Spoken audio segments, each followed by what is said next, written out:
Good afternoon and warm welcome to this special interview. My name is Anoop Verma. I am the editor of ETGovernment, which is a vertical of the Economic Times focused on covering government initiatives and policies. Today, our guest for this special interview is Dr. Subhash Kaushik. He is the Director General of Central Council for Research in Homeopathy, which is a research organization under the Ministry of Ayush, Government of India. The Central Council for Research in Homeopathy, CCRH, undertakes and promotes scientific research in homeopathy. The theme of today's interview is the initiative that CCRH is taking to popularize homeopathy in India and rest of the world. Now I come to Mr. Kaushik. The World Homeopathy Day is being celebrated on April 10. On this day, what are you doing to promote homeopathy in India and abroad? Are you taking some special initiatives for this? Okay, Namaskar. Actually, World Homeopathy Day is being celebrated on different countries on 10th April every year to commemorate the birth anniversary of Dr. Samuel Hahnemann, the founder of homeopathy. On this day, homeopathic fraternities celebrate this significant occasion by coming together to share their experiences, their success stories, research outcomes through seminars and conferences. Many public outreach activities to raise awareness about the merits of homeopathy are also done during this month. CCRH, under the aegis of Ministry of Ayush, is celebrating World Homeopathy Day since year 2016 as a grand annual event with huge participation from national and international experts, speakers, delegates, and policymakers.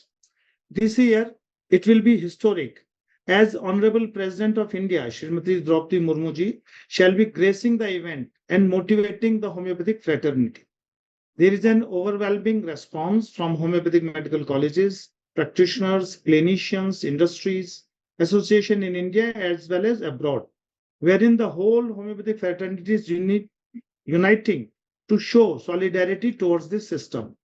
This year's symposium will highlight the theme empowering research, enhancing proficiency, which will be significant deliberation from experts of national and international repute for development of the system.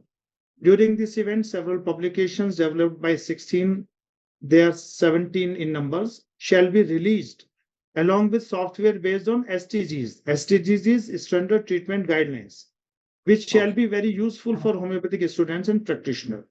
This platform will bring together policymakers, industries, experts, regulators, and researchers that will play a key role in development and promotion of homeopathy across the globe. We're also having many international delegates who are going to participate in this seminar. Okay. Yes.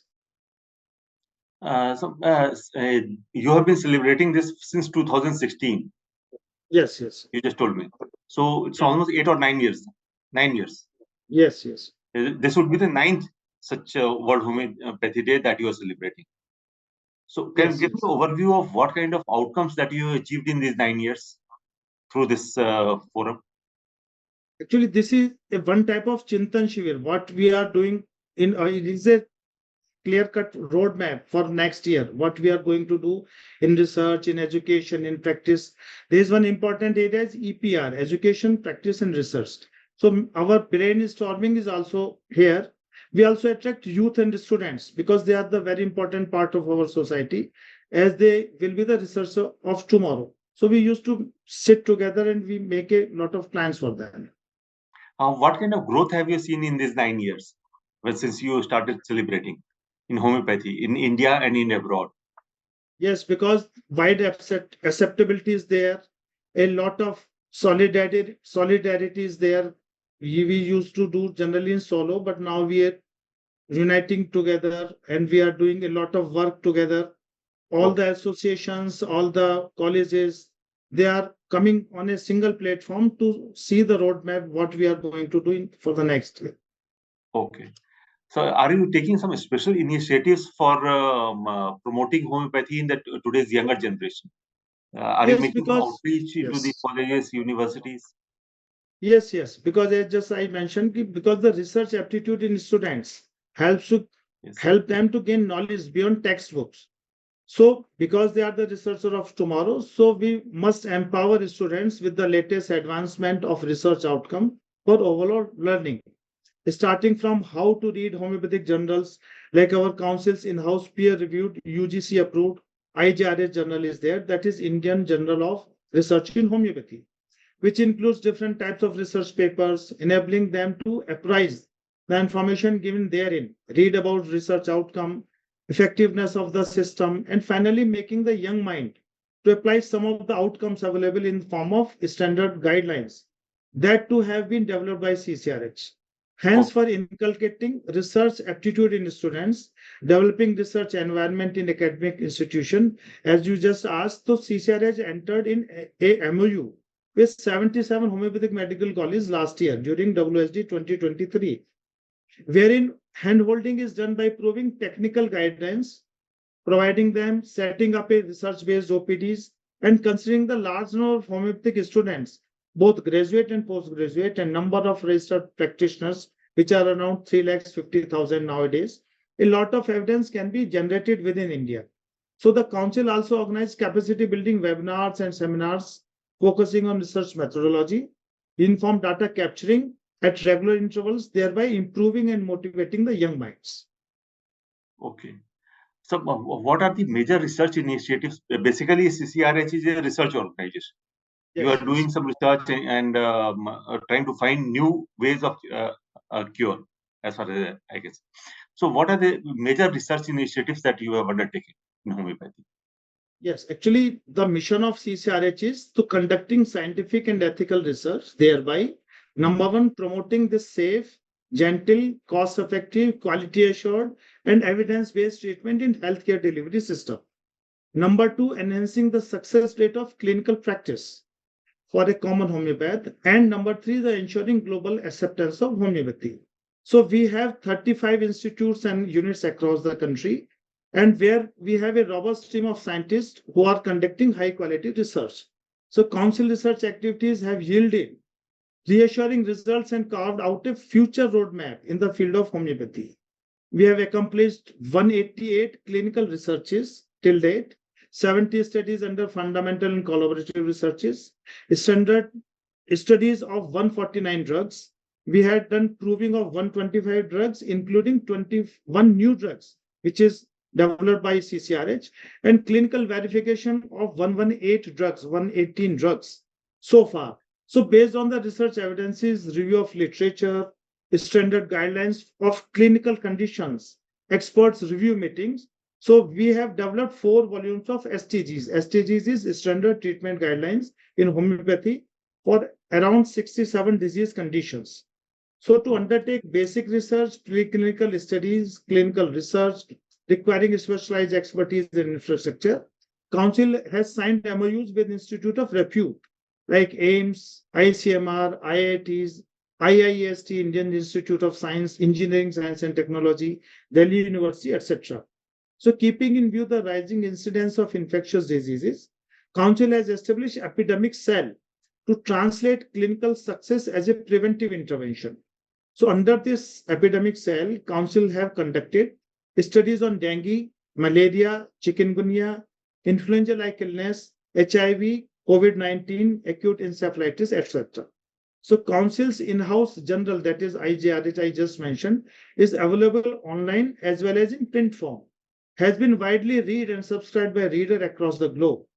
Other than this, Council participates in a number of national health programs, which are either exclusively based on homeopathy or on Ayush or integrated with conventional medicines, like National Campaign for Mother and Child Care, Rashtriya Bal Swasth Rakshan Program, Swasth Rakshan Program, and there was a one popular program, NPCDCS, that is National Program for Prevention and Control of Cancer, Diabetes, Cardiovascular Disease, and Strokes, etc.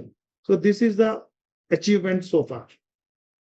Okay. Are you also using some digital technologies for your research? And how far the operational CCRH have been digitized?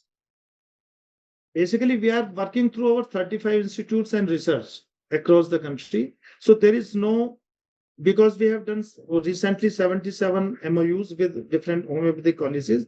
So we are giving online trainings to them, seminars, through webinars. Okay. Yeah.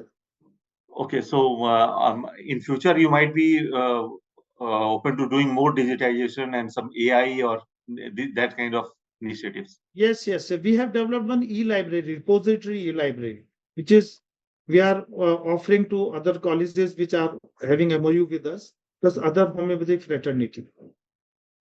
How is CCRH working with the WHO for benchmarking, standardization, collaborations that will facilitate global outreach of homeopathy?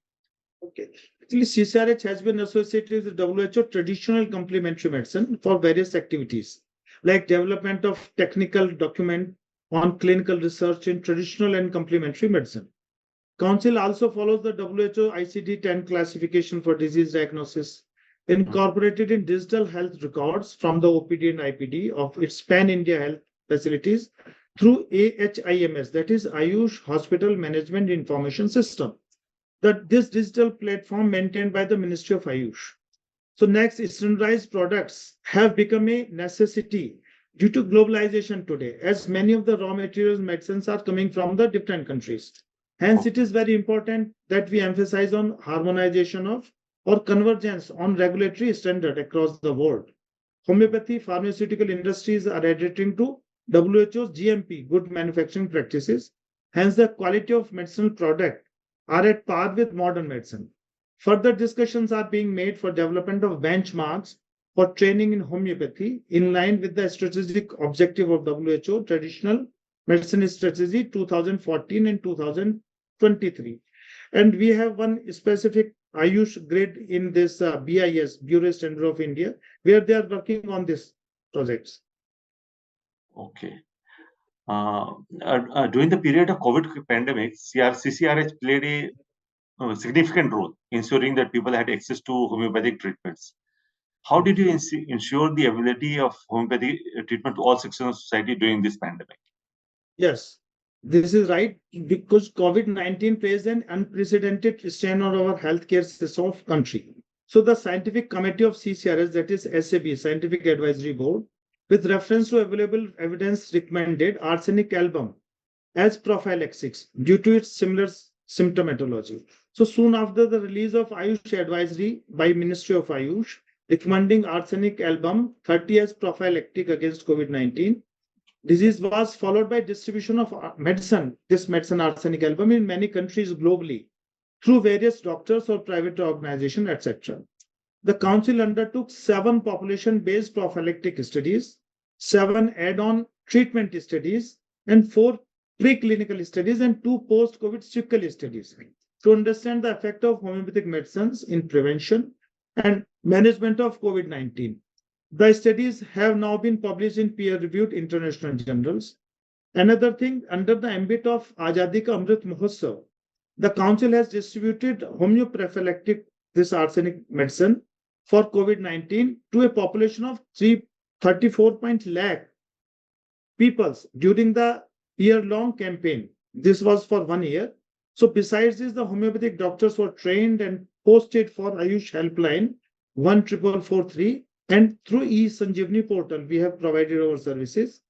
CCRS through homeopathic medical colleges across India carried the mass distribution of arsenic album and covered around 7 crores population in first wave. This mass distribution was owing to inherent merits of homeopathy, like easy to administer, low cost, convenient storage, and huge acceptability among population. So, do you have some figures of how many people in India took this medicine and benefited from it? No, because it was for prophylactic only and add on to the conventional treatment. So we don't have any specific figure, but this is, I think, after a survey, we got that Ayush system overall got more than 89% prophylaxis. 89% of population of India use Ayush treatment as a whole. Okay. In And abroad, is there a great demand for this kind of medicine? In other countries, are you seeing? Yes, yes, because now it is practicing in popular in more than 100 countries, 102 countries. Okay. Homeopathy nowadays. Okay. So, what are your policy expectations from the government? Should the government come up with some other policies? A lot has been done in the last 10 years. Yes, in homeopathy, they have taken significant steps. So should some more policies be developed to ensure that homeopathy grows further? Yes, actually, we have proper government patronage with us. But I believe that the National Health Policy 2017 has been a game changer and a powerful policy, especially for Ayush systems, as it strongly advocates mainstreaming the potential of Ayush within a pluralistic system of integrative healthcare. Nowadays, today is the era of collaboration, not the competition. So, a integrative healthcare approach is now Azkal in prevalence. So it has greatly enhanced the scope of all Ayush system, including homeopathy. As we all know that homeopathy is widely popular and millions of patients use homeopathy for health promotion and treatment. So it will be beneficial if it is integrated into various national health programs in addition to the current ones. And India is strategically leading the world in homeopathy today due to strong government patronage, well-established institutionalized network, a strong emphasis on quality and research-based practices, policies and health programs reaching out to masses, generating awareness about homeopathy, its merits, applicability, both in urban as well as in rural setup, will greatly enhance the image of homeopathy. The government of India may also empower homeopathy doctors, enabling them to actively participate in healthcare and national health program and contribute to achieving SDG, that is Sustainable Development Goal 3, ensuring health and on top of it, wellness for all. One of the reasons that the Western system of medicine is doing so well is because of the pharma industry is very strong. They are producing maximum number of medicines and distributing everywhere. Should the private sector get involved in homeopathy? Should they be producing more medicines and popularizing it? Yes. We have around 400 plus GMP certified established industries in homeopathy. So, and we have skilled manpower of around 3.5 lakhs. So we are doing well in homeopathy, but we have no competition with the modern pharma companies. So we are trying our best to make it first choice of the people, especially in preventive and this wellness concept of the health. Okay. Thank you, sir. It was very nice talking to you, Mr. Kaushik. And I wish you the best. All of us wish you the best for the World Homeopathy Day that is coming on April 10. So let's hope that homeopathy grows further from here. Yes. Thank you very much. All the hard work you are doing pays off. Thank you. Yes. Thank you. Namaskar.